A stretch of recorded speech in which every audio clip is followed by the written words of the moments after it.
ಇದು the voice of Madiga news channel. ನಿಮ್ಮಿಂದ ನಿಮಗಾಗಿ ನಿಮಗೋಸ್ಕರ. ನೆಪದಲ್ಲಿ ಮಾದಿಗರನ್ನ ಕಡೆಗಣಿಸಬೇಡಿ ಅಂತ. ಯಾಕೆಂದ್ರೆ ನೀವು 56,432 ಹುದ್ದೆ ತುಂಬಲಿಕ್ಕೆ ಹೋಗ್ತಿರಲ್ಲ, ಅದು ಒಂದು ಕಡೆ ಸ್ವಾಗತಾರ್ಹ ಆದರೂ ಕೂಡ ಒಳ ಮೀಸಲಾತಿ ಜಾರಿ ಮಾಡದೆ ನೀವು ತುಂಬಿದ್ರೆ ಇಡೀ ಮಾದಿಗರ ಬದುಕಿನ ಮೇಲೆ, ಅವರ ಹೊಟ್ಟೆಯ ಮೇಲೆ ಹೊಡೆದು ನೀವು ಸರ್ಕಾರ ನಡೆಸ್ತೀರಾ ಅಂತ. ನೀವು ಅವರ ಹೊಟ್ಟೆಯ ಮೇಲೆ ಹೊಡೆದು ಅವರ ಅನ್ನ ಕಸಿದಂತೆ ಮಾದಿಗರ ಅನ್ನವನ್ನು ಕಸಿದವರು ಯಾರೂ ಬದುಕಲಿಕ್ಕೆ ಆಗಿಲ್ಲ, ಯಾರೂ ಉಳಿಲಿಕ್ಕಾಗಿಲ್ಲ. ಕಾರಣ ಹಸಿದವರ ನೊಂದವರ ಅಳಲನ್ನು ಕೇಳಿದಂಥ ಯಾವುದೇ ಸರ್ಕಾರಗಳು ಯೋಗ್ಯವಾಗುವುದಿಲ್ಲ. ಹಾಗಾಗಿ ನಾನು ಹೇಳೋದು 56,432 ಹುದ್ದೆಗಳನ್ನು ತುಂಬಬೇಕಾದ್ರೆ ನೀವು ಒಳ ಮೀಸಲಾತಿ ಅನ್ವಯಿಸಿ ತುಂಬಬೇಕು. ಅದರಲ್ಲಿ ನಾಗಮೋಹನ್ ದಾಸ್ ವರದಿ ದತ್ತಾಂಶ ಬಹಳಷ್ಟು ಚಂದವಾಗಿ ಕೊಟ್ಟಿದ್ದಾರೆ. ಆ ವರದಿಯನ್ನು ಆಧರಿಸಬೇಕು. ಬೇರೆ ಸಮುದಾಯದವರು ಹೇಳ್ತಾರೆ, ಬೇರೆ ಪರಿಶಿಷ್ಟ ಜಾತಿಯವರು ನಾಗಮೋಹನ್ ದಾಸ್ ವರದಿಯಲ್ಲಿ ಅವೈಜ್ಞಾನಿಕವಾಗಿ ಇದ್ದಿದ್ರೆ ಸರ್ಕಾರದ ಹಣವನ್ನು, ಜನರ ತೆರಿಗೆಯ ಹಣವನ್ನು ಕೋಟ್ಯಾಂತರ ಖರ್ಚು ಮಾಡಿ ನೇಮಿಸ್ತಿರಲಿಲ್ಲ. ಅವರು ಯೋಗ್ಯವಾಗಿ ಕೊಡ್ತಾರೆ ಅಂತ ನೇಮಿಸಿದ್ರು. ಅವರು ಕೂಡ ಬಹಳಷ್ಟು ಯೋಗ್ಯವಾಗಿ, ಬಹಳಷ್ಟು ಸ್ಫುಟವಾಗಿ, ನಿಖರವಾಗಿ ನಾಗಮೋಹನ್ ದಾಸ್ ಅವರು ವರದಿಯನ್ನು ಕೊಟ್ಟಿದ್ದಾರೆ. ಅವರ ವರದಿಯ ಆಧಾರದ ಮೇಲೆ ನೀವು ಹಂಚಬೇಕಾಗುತ್ತೆ.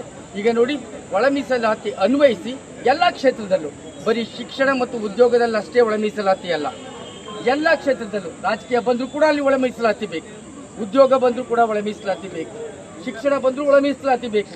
ಇವೆಲ್ಲವನ್ನ ಆಧರಿಸಿ ನೀವು ಒಳ ಮೀಸಲಾತಿ ತರಬೇಕು.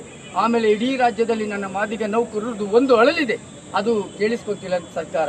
ನನ್ನ ಮಾದಿಗ ನೌಕರ ಸಾಮಾನ್ಯ ಹುದ್ದೆಯಿಂದ ಆಯ್ಕೆಯಾಗಿ ನೌಕರಿ ಮಾಡ್ತಿದ್ರೆ ಅವನು ನಿವೃತ್ತಿ ಹಂಚಿಗೆ ಬಂದರೂ ಕೂಡ ಅದೇ ಹುದ್ದೆಯಲ್ಲಿ ನಿವೃತ್ತಿ ಆಗ್ತಾನೆ. ಆ ಪದೋನ್ನತಿ ಅಂತ ಪಾಲು ಬಲಿಷ್ಠರ ಪಾಲಾಗ್ತಿದೆ. ಆ ಬಲಿಷ್ಠರ ಪಾಲಾಗುವುದನ್ನು ತಡೆದು ಹಸಿದವರ ಬಗ್ಗೆ ನೀವು ಮಾಡಬೇಕು. ಇದಕ್ಕೆ ಕಾಂಗ್ರೆಸ್ ಸರ್ಕಾರ ನೀವು 2.5 ವರ್ಷದಿಂದ ನಾವು ಕೊಡ್ತೀವಿ ಅಂತ ಹೇಳ್ತಾ ಇದ್ದೀರಾ, ನಾವು ಕೊಡಿ ಅಂತ ಹೇಳ್ತಿದ್ದೀವಿ. ಇದು ನೀವು ಮೂಗಿಗೆ ತುಪ್ಪ ಸವರೋ ಕೆಲಸ ಮಾಡಬೇಕು. ಈ ಬುಗುರಿ ಆಟ ಆಡೋದು ನಿಲ್ಲಿಸಬೇಕು. ಈ ಮಾದಿಗರ ಜೊತೆ ಕಣ್ಣ ಮುಚ್ಚಲೆ ಆಡೋದು ನಿಲ್ಲಿಸಬೇಕು. ಇದಕ್ಕೆಲ್ಲ ಕಾರಣ ಮುಖ್ಯಮಂತ್ರಿ ಸಿದ್ದರಾಮಯ್ಯನವರು ಸ್ಪಷ್ಟವಾದ ನಿರ್ದೇಶನ ತಗೋಬೇಕು, ಆದೇಶವನ್ನು ಮಾಡಬೇಕು. ಹೌದು, ಇಡೀ ರಾಜ್ಯದಲ್ಲಿ ಮಾದಿಗರು ಬಹಳ ಸಂಖ್ಯೆಯಲ್ಲಿದ್ದಾರೆ. ಎಲ್ಲ ವಿಚಾರದಲ್ಲಿ ನಮಗೆ ಸ್ಪಂದಿಸಿದ್ದಾರೆ. ನೀವು ಹೇಳಿಲ್ವ, ಚಿತ್ರದುರ್ಗದಲ್ಲಿ ನಿಮ್ಮ ಪಕ್ಷದ ಪ್ರಣಾಳಿಕೆಯಲ್ಲಿ ನೀವು ಗೆಲ್ಲುವ ಮೊದಲು ಒಂದು, ಗೆದ್ದ ನಂತರ ಮತ್ತೊಂದು ಮಾತಾಡ್ತೀರಾ. ನಿಮ್ಮ ಸರ್ಕಾರ ಗೆಲ್ಲುವ ಮೊದಲು ಏನು ಹೇಳಿದ್ರಿ? ಪರಿಶಿಷ್ಟ ಜಾತಿಗಳ ಸಮಾವೇಶ ಮಾಡಿದಾಗ ನಮ್ಮ ಮೊದಲ ಆದ್ಯತೆ, ಪ್ರಣಾಳಿಕೆಯಲ್ಲಿ ಮೊದಲ ಆದ್ಯತೆ ಮಾದಿಗರಿಗೆ ಊಟ ಕೊಡ್ತೀವಿ ಅಂತ ಹೇಳಿದ್ರಿ. ಅಂದರೆ ಒಳ ಮೀಸಲಾತಿ ಮಾಡ್ತೀವಿ ಅಂದ್ರಿ. ಊಟ ಕೊಡ್ತೀವಿ ಅಂದ್ರೆ ತಟ್ಟೆನೂ ಬಾಸ್ಕೊಂಡು ಹೋಗ್ಬಿಟ್ರಿ ನೀವು ಮಾದ್ರದ. ಇದು ನೀವು ನ್ಯಾಯನಾ? ಇದು ಸರ್ಕಾರದ ನಡೆನಾ?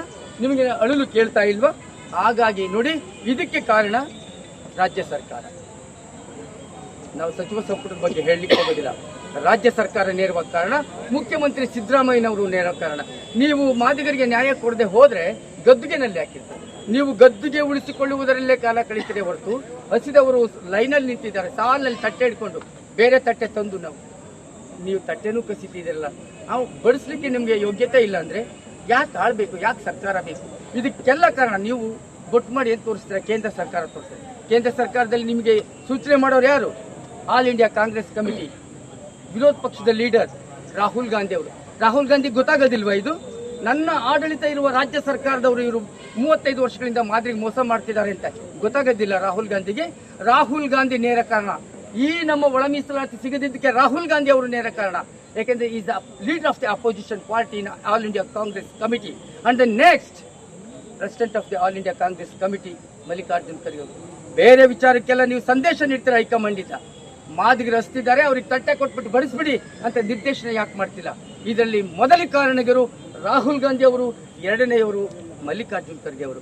ನೀವು ಒಳ್ಳೆಯರೇ, ನಿಮ್ಮ ಬಗ್ಗೆ ಗೌರವ ಇದೆ ಅಂತ ನಾವು ನಿಮಗೆ ಹೆದರ್ಕೊಂಡು ಹೇಳಲಿಕ್ಕೆ ಆಗೋದಿಲ್ಲ. ನೀವು ಗೌರವವನ್ನು ಉಳಿಸ್ಕೋಬೇಕಂದ್ರೆ, ನಿಮ್ಮ ಪಕ್ಷ ಗೌರವವನ್ನು ಉಳಿಸ್ಕೋಬೇಕಂದ್ರೆ ಮಾದಿಗರಿಗೆ ಅನ್ನ ಕೊಡಬೇಕು. ಮಾದಿಗರಿಗೆ ಅನ್ನ ಕೊಟ್ಟಿದ್ದೇವೆ ಅಂತ ಮೂಲಕ ಸಾಮಾಜಿಕ ನ್ಯಾಯದ ಹರಿಕಾರರಾಗಬೇಕು. ಸುಮ್ಮನೆ ಪದಗಳಲ್ಲಿ ಸಾಮಾಜಿಕ ನ್ಯಾಯದ ಹರಿಕಾರರಾಗಿ ಅಂದರೆ ಅದು ಬಹಳ ಕ್ಷಣಿಕ. ನೀವು ಹಸಿದವರಿಗೆ ಅನ್ನ ಕೊಡಬೇಕು. ಈ ಪರಿಶಿಷ್ಟ ಜಾತಿಯಲ್ಲೇ ಅತ್ಯಂತ ನಿಕೃಷ್ಟ ಬದುಕು, ಅನ್ನ ಇಲ್ಲದೆ ಬಡತನದಲ್ಲಿ ಬದುಕಿರ್ತದ, ದಾರಿದ್ರ್ಯ ಜೀವನದಲ್ಲಿ ಬದುಕ್ತಿರ್ತಾರೆ ಯಾರನ್ನ ಇದ್ರೆ ಅದು ಮಾದಿಗ ಸಮಾಜ. ಆ ಮಾದಿಗ ಸಮಾಜದ ಒಳಕೂಗು ನಿಮಗೆ ಗೊತ್ತಾಗ್ತಿಲ್ವೇ? ಅದಕ್ಕೆ ನೀವು ಒಳ ಮೀಸಲಾತಿ ಜಾರಿ ಮಾಡಬೇಕು. 56,432 ಹುದ್ದೆಗಳನ್ನೇನ ನೀವು ಒಳ ಮೀಸಲಾತಿ ಅನ್ವಯಿಸದೆ ತುಂಬಲಿಕ್ಕೆ ಹೋದರೆ ನಿಮ್ಮ ಸರ್ಕಾರದ ವಿರುದ್ಧ ಮಾದಿಗರ ಮಹಾದಂಗೆ ಆಗ್ತದೆ. ಅದಕ್ಕೆ ನೀವು ಒಳ ಮೀಸಲಾತಿಯನ್ನು ಅನ್ವಯಿಸಿ ಹುದ್ದೆಯನ್ನು ತುಂಬಬೇಕು.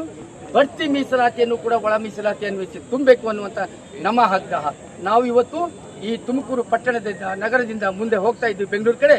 ನಮ್ಮ ಪಾದಯಾತ್ರೆ ಈ ತಿಂಗಳ ಮಾರ್ಚ್ ತಿಂಗಳ 27ನೇ ತಾರೀಕು 26ರ ರಾತ್ರಿ ಸಮಾಪನೆಗೊಂಡು 27ರಂದು ನಾವು ಧರಣಿ ಹೂಡ್ತೇವೆ. ಕಾರಣ ಅವತ್ತು ನೀವು ಸಚಿವ ಸಂಪುಟದಲ್ಲಿ ವಿಶೇಷ ವಿಚಾರ ಇಟ್ಟಿದ್ದೀರಾ, ಅದು ಒಳ ಮೀಸಲಾತಿ ಚರ್ಚೆ. ಅವತ್ತು ಬರೀ ಚರ್ಚೆ ಮಾಡಿಕೊಂಡೆ ನೀವು ಕಾಲ ತಳ್ಳಿಬಿಟ್ರೆ ಈ ಕಟ್ಟೆ ಇದೆಯಲ್ಲ, ಇವ್ರದ್ದು ಆಕ್ರೋಶದ ಕಟ್ಟೆ ಹೊಡಿತದೆ. ಅದಕ್ಕೆ 27ರ ಸಚಿವ ಸಂಪುಟ ಸಭೆಯಲ್ಲಿ ನಾವು ಕಾಯ್ತೇವೆ. ನೀವು ಶುಭ ಸಂದೇಶ ನಮ್ಮ ಮಾದಿಗರ ಸಮಾಜಕ್ಕೆ ಕೊಡ್ತೀರಾ ಅಂತ. ಇದು ಮಾದಿಗರ ಹಕ್ಕಿಗಾಗಿ ನಾನು ಹೋರಾಟ ಮಾಡ್ತಿರೋದು. ನನ್ನ ಪ್ರತಿಯೊಂದು ಹೆಜ್ಜೆಯಲ್ಲೂ ಮಾದಿಗರ ನೋವಿದೆ, ಮಾದಿಗರ ಆಕ್ರೋಶವಿದೆ, ಮಾದಿಗರ ಬಡತನದ ಆಕ್ರಂದನದ ಬವಣೆ ಇದೆ. ನನ್ನ ಹೆಜ್ಜೆಗಳು ಸಾಮಾನ್ಯ ಅಲ್ಲ. ಪ್ರತಿ ಮಾದಿಗನ ಒಂದೊಂದು ಹೆಜ್ಜೆಯು ನನ್ನ ಮಾದಿಗನ ಹೆಜ್ಜೆ. ಬರೀ ಸ್ವಾಮೀಜಿ ಹೆಜ್ಜೆ ಅಲ್ಲ, ನಾನು ಹರಿಹರದಿಂದ ಬಂದ ಹೆಜ್ಜೆ, ಒಂದು ಹೆಜ್ಜೆ ಒಬ್ಬ ಮಾದಿಗನದು. 40 ಲಕ್ಷ ಹೆಜ್ಜೆ ಆದರೆ ಅದು ಎಲ್ಲ ಮಾದಿಗರ ಹೆಜ್ಜೆಯನ್ನು ನಾನು ಆಗ್ತಾ ಇದ್ದೀನಿ. ಅದಕ್ಕೆ 27 ಇದೇ ಮಾರ್ಚ್ ಎಂದು ನಡೆಯುವಂಥ ಧರಣಿಯಲ್ಲಿ ಸಂಖ್ಯೆಯಲ್ಲಿ ಅಸಂಖ್ಯಾತ ಸಂಖ್ಯೆಯಲ್ಲಿ ನೀವು ಭಾಗವಹಿಸಿ. ಇದು ಶಕ್ತಿ ಪ್ರದರ್ಶನವಲ್ಲ, ನಮ್ಮ ಜಾತಿಯ ಶಕ್ತಿ ಪ್ರದರ್ಶನವಲ್ಲ. ಬಡತನದ, ಹಸಿವಿನ, ಬವಣೆಯ, ದಾರಿದ್ರ್ಯದ ಆಕ್ರಂದನದ ಧ್ವನಿ ಅಲ್ಲಿ ಪ್ರದರ್ಶನ ಆಗುತ್ತೆ. ನಾವು ಶಕ್ತಿ ಪ್ರದರ್ಶನ ಮಾಡ್ಲಿಕ್ಕೆ ಮಾದಿಗೆ ಬರೋದಿಲ್ಲ. ನಮ್ಮ ಒಳ ಆಂತರ್ಯದ ಧ್ವನಿಯನ್ನ ನಿಮಗೆ ತೋರಿಸಲಿಕ್ಕೆ ಅವತ್ತು ಬರ್ತಾ ಇದ್ದೇವೆ. 27ರಂದು ನನ್ನ ರಾಜ್ಯದ ಮಾದಿಗ ಸಮುದಾಯದ ಎಲ್ಲರೂ ಹೋರಾಟಗಾರರು, ಚಿಂತಕರು, ಪ್ರಾಜ್ಞರು, ನಮ್ಮ ಎಲ್ಲ ವಿದ್ಯಾರ್ಥಿ ಯುವಜನರು, ನಿರುದ್ಯೋಗಿಗಳು, ಉದ್ಯೋಗ ಆಕಾಂಕ್ಷಿಗಳು 27ರಂದು ಬೆಳಗ್ಗೆ ನೀವು 9ರಿಂದ 10 ಗಂಟೆಯಿಂದ ಜಮಾವಣೆ ಆಗಬೇಕು. ನಾವು ಸೇರಿ ನಮ್ಮ ಧ್ವನಿ ಏನೆಂದು ಸರ್ಕಾರಕ್ಕೆ ತಿಳಿಸಬೇಕು. ಮತ್ತೊಮ್ಮೆ ಹೇಳ್ತೇನೆ, ಇದಕ್ಕೆ ಕಾರಣ ರಾಹುಲ್ ಗಾಂಧಿಯವರು, ತದನಂತರದ ಸ್ಥಾನ ಮಲ್ಲಿಕಾರ್ಜುನ ಖರ್ಗೆ ಅವರು. ನೀವು ಸ್ಪಷ್ಟವಾಗಿ ಸಂದೇಶ ರಾಜ್ಯ ಸರ್ಕಾರಕ್ಕೆ ನೀಡಿ, ಸಿದ್ದರಾಮಯ್ಯನವರೇ, ಇದು ಬಹಳಷ್ಟು ವರ್ಷಗಳದ್ದು, ಬಿಟ್ಕೊಂಡು ಹೋಗಬೇಡಿ. ನೀವು ಪಕ್ಷ ಉಳಿಸ್ಕೊಳ್ಳೋಕೆ ಮಾದಿಗರನ್ನು ಬಳಸ್ತೀರಾ.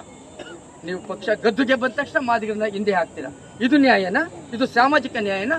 ನೀವು ಸಾಮಾಜಿಕ ನ್ಯಾಯ ಕೊಡಬೇಕಂದ್ರೆ ಮಾದಿಗರಿಗೆ ನ್ಯಾಯ ಕೊಡಬೇಕು, ಮಾದಿಗರ ಹಸಿವನ್ನು ನೀಗಿಸಬೇಕು ಅಂತ ಪ್ರೀತಿಯ ಮಾಧ್ಯಮದವರಿಗೆ ಹೇಳ್ತಾ, ದ ವಾಯ್ಸ್ ಆಫ್ ಮಾದಿಗ, ನಿಮ್ಮಿಂದ ನಿಮಗಾಗಿ, ಸತ್ಯದ ಪರವಾಗಿ, ಸಮಾನತೆಯ ಹಾದಿಯಲ್ಲಿ.